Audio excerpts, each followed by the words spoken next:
మిత్రులందరికీ స్వాగతం అండి. This is Hanumantharao.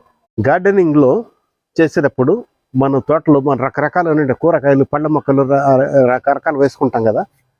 ఆ పెంచుకున్నటువంటి వాటిలో కొన్ని మనల్ని మర్చిపోకుండా చేస్తూ ఉంటాయి. అందుట్లో ఏమిటి అని చెప్పండి, దాని గురించి మీకు చెప్పాలని చెప్పి నేను చాలా ఆతృతతో ఉన్నా అనమాట. అయితే కొంత పండిన తర్వాత హార్వెస్ట్ చేసినప్పుడు చూపిస్తే ఎలా ఉంటుందనే ఉద్దేశం తినాలు పెట్టి ఆగాను. ఇప్పుడు నా ఎదురు చూడటం ఆగిపోయింది. ఎందుకంటే నేను చేసింది, పండించింది మీ అందరికీ చూపించాలి అని ఆతృతతో ఉన్నాను నేను. అదేమిటో చెప్తాక ముందుగానే ఇప్పుడు చెప్పేది ఏంటంటే, నారింజ, నిమ్మ, రకరకాల పళ్ళు మనం వేసుకుంటాం, బాగానే వస్తాయి.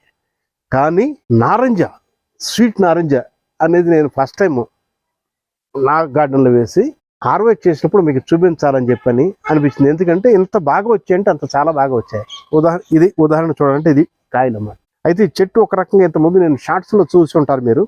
చెట్టు చూడండి ఎంత చిన్నగా ఉందో చూడండి. ఈ ముళ్ళు చూడండి ఎంత పెద్ద పెద్దగా ఉన్నాయి. బాబు తుమ్మ ముళ్ళు ఉంటారా అంతంత పొడుగు, ఇంతంత పొడుగు ఉన్నాయి ముళ్ళు. చాలా భయంకరంగా ఉన్నాయి. చుట్టాక ఆకులు కానీ చాలా ఫ్రెష్గా ఉన్నాయి.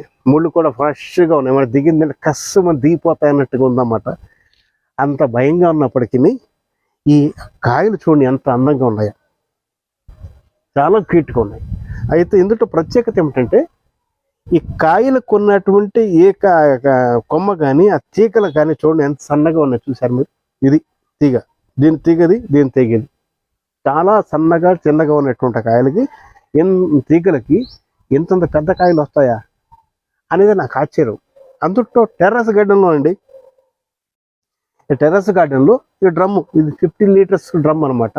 అందులో కూడా కొంత భాగం కట్ చేసి పెట్టానమాట. అయినప్పటికీ ఇంత బాగా వచ్చాయి. అందుకేనే ఇంకా పండుతుంది, పండిన తర్వాత వీటిని చూపించాలని అనేటువంటి నేను ఆతృతతో ఉన్నాను. ఇప్పుడు ఒక పండు మాత్రం హార్వెస్ట్ చేసి మీకు చూపిస్తాను నేను.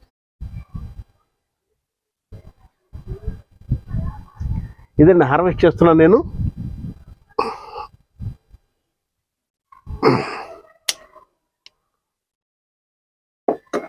చూశారు కదండి, సన్నగా ఉన్నా కానీ చాలా గట్టిగా ఉంది. దీని కాండం చాలా బలంగా ఉంది.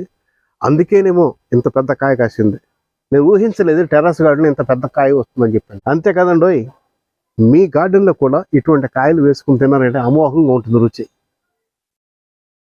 దాని రసం కానీ రంగు ఎలా ఉందో ఆ రసం కూడా అంత ఆరోగ్యంగా ఉంటుంది. ఈ వీడియో కనుక మీకు నచ్చినట్టయితే లైక్ చేయండి, షేర్ చేయండి.